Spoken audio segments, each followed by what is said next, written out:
Today, I'm going to talk about a topic that you wouldn't think I would ever talk about. And if you knew me a long time ago or you knew me in high school, you would be surprised by this. I'm going to talk about reading. I hated reading growing up, just like every single kid. It was boring. It took time. I wasn't patient. And the books they made us read in school were boring. And then one day, I got fired from a job and was inevitably dead fucking broke. I had about $20 to my name. I was in college. It was summertime and I needed a cheap slash free hobby. So I started running a lot. I started hammocking a lot. And yes, I started reading a lot. My buddy, my friend Leon, shout out Leon, told me about the Indianapolis Public Library, which is about 6 minutes down the road from me. And my car was broke down and several times during this era of brokenness. So I would walk to the library. I got a free library card and I started renting and reading books. While this point in my life was a very low point, it did open a brand new world for me. And I'm not talking about a carpet rug or a Disney movie. I'm talking about reading. And one thing specifically no one told me about reading when I was a kid was something called horror books.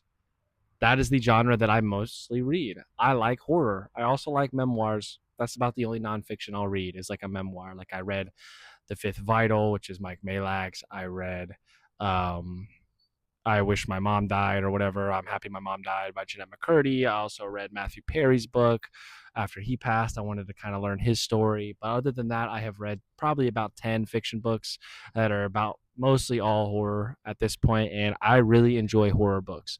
I think they're really cool. I think they do something that a horror movie just cannot do as well, and that's really create suspense. And when I sit down to watch a horror movie, you know this is going to be 2.5 hours to 2 hours.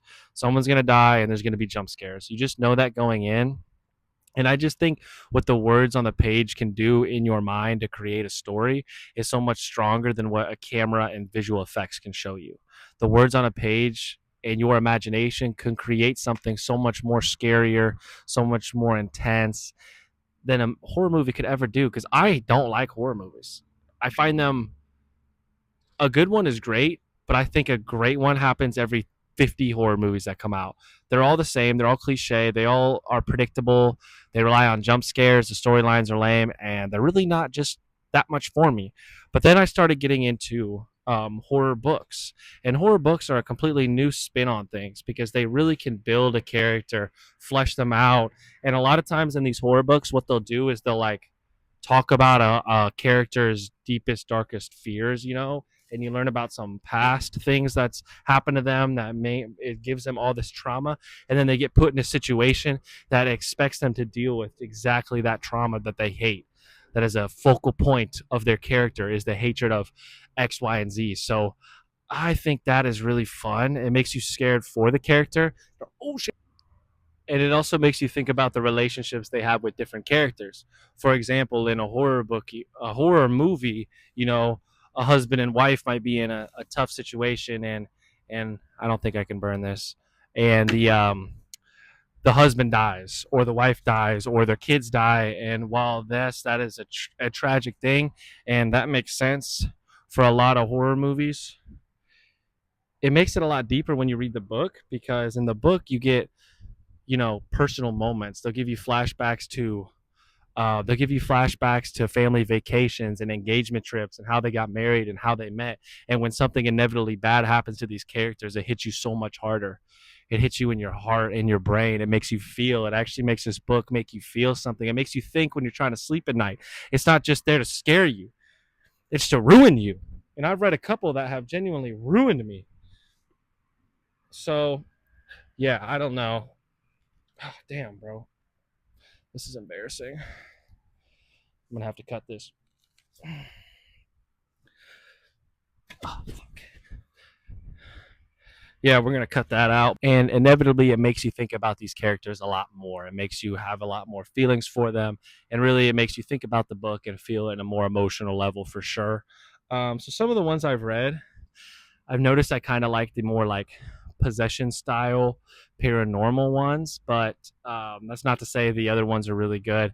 I've read. I'm sorry, I don't remember authors' names at all, but I read this book called Intercepts by TJ something, and this was like a government experiment, super secret kind of thing where some fucked up shit happens. Then I read this one called Arat.